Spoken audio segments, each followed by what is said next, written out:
Leg extensions చేసేటప్పుడు first machine మీద కూర్చుంటారు కదా, కూర్చున్నప్పుడు కింద ప్యాడ్ ఉంటుంది కదా, మీరు కూర్చున్న ప్యాడ్, ఆ ప్యాడ్ ఎండింగ్కి మీ నీస్ కింద పార్ట్ ఎండ్ అవ్వాలి. అండ్ నెక్స్ట్ మీరు ప్యాడ్ మీద స్టేబుల్గా కూర్చోవాలి, హిప్స్ అనేవి జంప్ కాకూడదు. ఎక్సర్సైజ్ చేసేటప్పుడు ప్యాడ్ మీద నుంచి మీ బట్ అనేది లేవకూడదు. ఓకే, ఫిక్స్డ్ పొజిషన్లో ఉండాలి. నెక్స్ట్ బ్యాక్ అనేది రెస్టెడ్ పొజిషన్లో ఉంటుంది.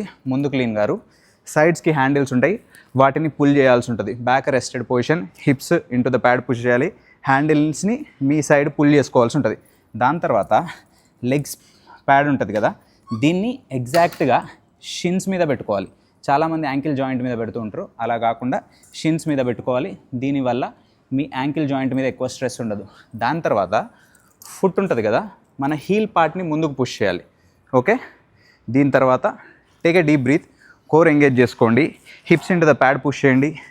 రెండు హ్యాండిల్స్ని గట్టిగా పుల్ చేస్తూ లెగ్స్తో మీ వెయిట్ని పైకి పుష్ చేయాల్సి వస్తుంది. ఓకేనా, కంట్రోల్డ్ ఫ్యాషన్లో మళ్ళీ కిందికి వెళ్ళిపోవాలి. Take a deep breath, hold and push.